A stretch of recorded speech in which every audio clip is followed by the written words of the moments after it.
ફરી જીવી જાણ ભાગ 25 સમય ફ્રેશ થઈને આવ, ડિનર સાથે કરશું, દેવાંશે કહ્યું અને તે પોતાના રૂમ તરફ વળ્યો. નંદિનીએ એક ઊંડો શ્વાસ ભરી પોતાના પૂરા ઘર તરફ એક નજર કરી.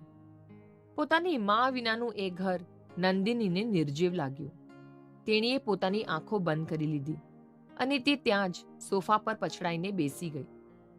કાર્તિક પોતાના રૂમની બહાર નીકળતા જ નીચેથી સંગીતાબેનની બૂમ આવી, કાર્તિક, ડિનર માટે આવી જા અને નંદિનીને પણ બોલાવી લાવ.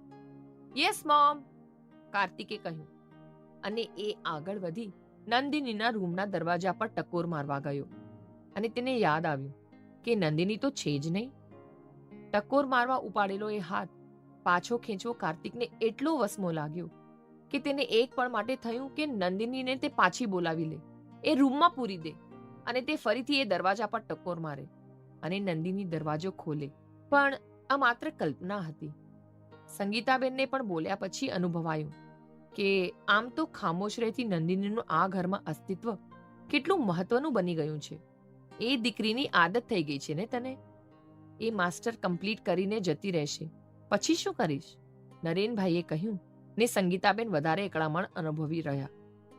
એટલે જ તો હું પ્રયત્ન કરીશ કે નંદિની અહીંયા જ રહે તો સારું.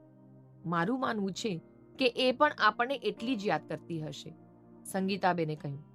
નરેનભાઈ એટલામાં જ બધું સમજી ગયા હોય તેમ એક નજર કાર્તિક સામે જોયું. કાર્તિક આવીને ચૂપચાપ પોતાની જગ્યાએ બેસી ગયો. રાતના 12 વાગી ગયા હતા, પણ વહેલી સૂઈ જતી નંદિની એને આજે ઊંઘ નહોતી આવતી.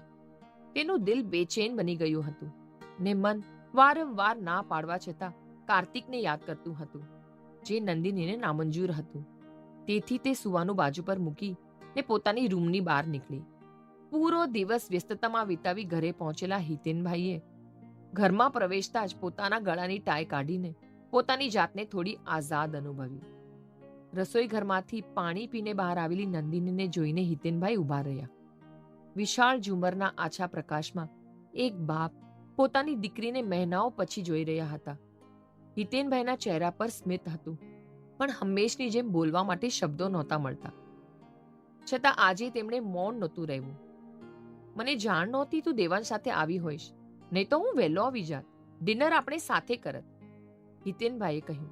નંદિની કંઈ પણ કહ્યા વગર પોતાના રૂમમાં જવા માંગતી હતી, પણ છેલ્લી વખતના તેના એવા વર્તનથી કાર્તિકે જે ગુસ્સો કર્યો હતો તે નંદિનીના મનોપટ પર તરવરી રહ્યું ને તે પહેલી વખત પોતાના બાપ સાથે બોલી, અચાનક આવવાનું થયું તો કાલે સવારે બ્રેકફાસ્ટ સાથે કરીએ?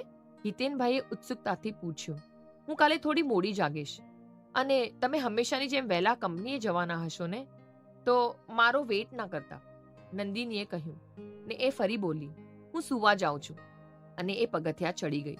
અંજના, કેટલું મીઠું બોલે છે આપણી દીકરી. પછતાઉં છું કે મેં તેને સમય ના આપ્યો.